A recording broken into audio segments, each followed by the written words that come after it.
5, 4, 3, 2. Greetings, comic book and movie fans. I'm Jonaluthor, and welcome to Movie-Xperience. For this episode, I'm going to talk about 2 new releases and 2 new sequels that were released last weekend. I'm talking about The Addams Family 2 and Venom, Let There Be Carnage. Let's talk a bit of it. ¿Sientes su presencia? ¿Sientes la presencia? In The Addams Family 2, Wednesday now is a teenager, so she's trying to find her own identity. She don't feel a good connection with all her relatives, and, well, basically she feels that she's an outcast for the family.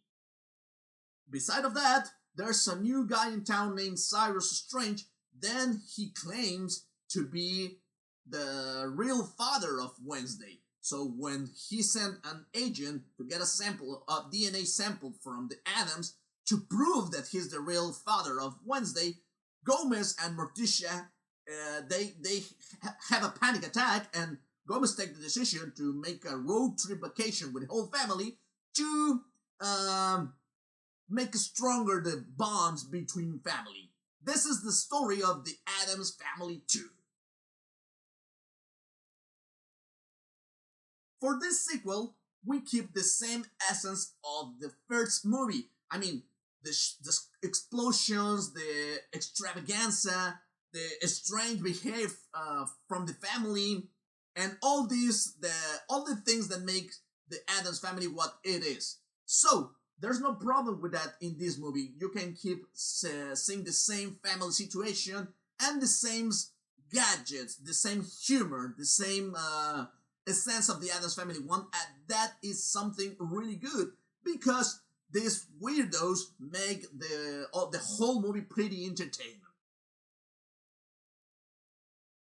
But something that is not that good in this movie is it could be a little bit predictable. Once you have seen the first 15 minutes of the movie, from over there you can predict what will happen in the rest of the movie. So the plot is simple, the story is simple, and the end of the movie you see, okay, I saw that will happen. That's a little bit disappointing for some of the fans of the movie because there is no surprise. All the story is so linear. It follows every step that it's making the script. In that way, there's no surprises on that one, and that is nothing wrong. But there's something that it was missed if you compare the sequel from the first movie. It is a shame, but it's not bad at all.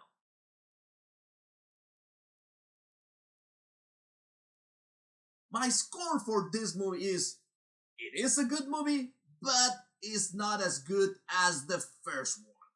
Like I said before, this movie has the same essence and it keeps the same dynamic as the first one. However, that doesn't mean that improves the situation if we compare with the prequel.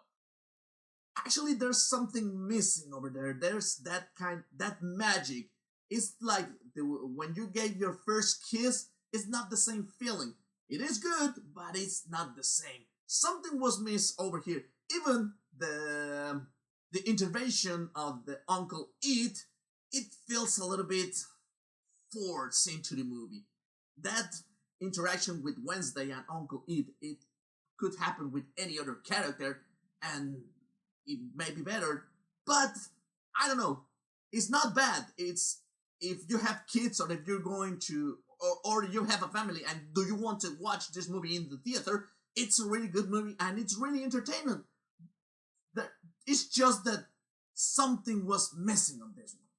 It's not the same. And the other movie that I want to talk about it's a sequel from one of the best anti-heroes in the comic book story. And I'm talking about Venom. In this sequel, Let There Be Carnage, Venom and Eddie Brock is still having some issues within their relationship.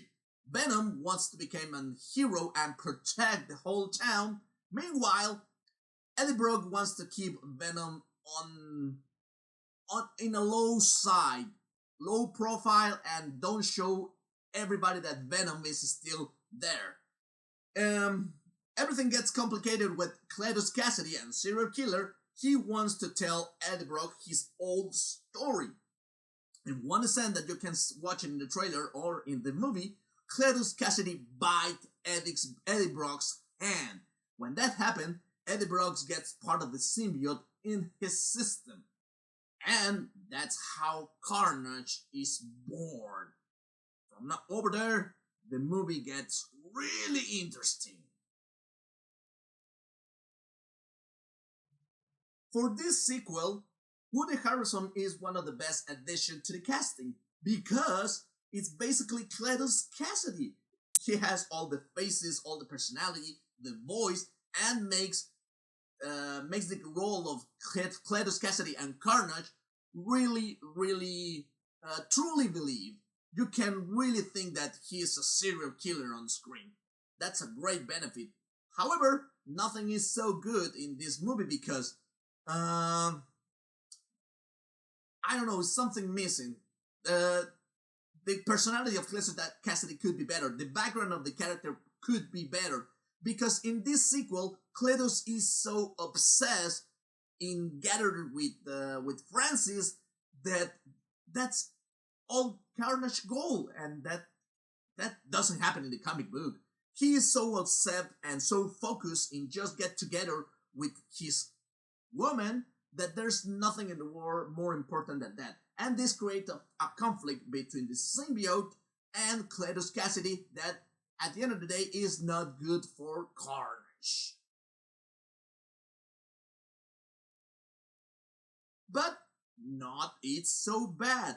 The special effects keeps the same quality of the first one. So the battles, the movement of Venom, the symbiotes looks really good, and all the sequels of all the action in the screen is really good. The sound is incredible and the music is incredible. My score for this movie is, it is a good movie, but something is missing. Like I said before, the movie is not bad, but there's something because there were so high expectation with this sequel. And once you have seen it, there's something that it wasn't there. Maybe because the first movie was so good that this one is not that good as the first one. Let's say Venom is here and Venom Let There Be Carnage is right here. That doesn't mean that the movie is bad, it's just that it's not as good as the first one. Woody Harrelson and Carnage, it could have a better and bigger role and more craziness on this on the serial killer stuff. And the conflict between Venom and Eddie Brock is not that good that you can see it. And there's so many things happening that I don't know. There's a little bit of struggling in the story of this movie that it creates something is missing in this one. However, for all the comic book and movie fans, the post-credit scene is insane. You not will be disappointed once this happen. And once you watch this post-credit scene, you will know that this is just getting better from now on.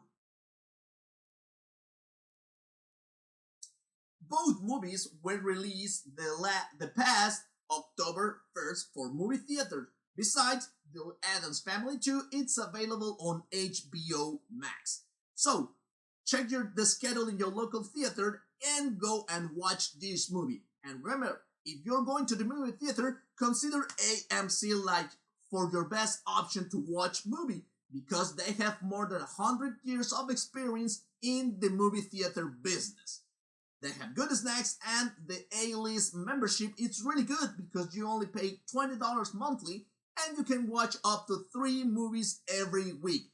And for this episode, I want to give a special shout out to Rachel Hawthorne because she improved. Every time that I go to the movie theater, she improves the experience. She makes my life really easy, and she helps to in a way that I can really enjoy the movie in the facility. So you're the best, Rachel. You're the best.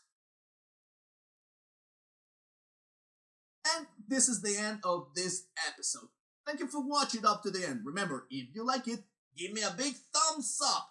Your comments are really important because in that way, I will know how to improve the content of this channel. So, put it in the section below this video.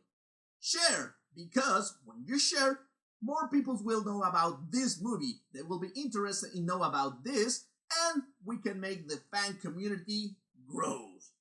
Subscribe to the channel and ring the bell. In that way, you will know when I have new videos for this section or for the rest of the section of this channel.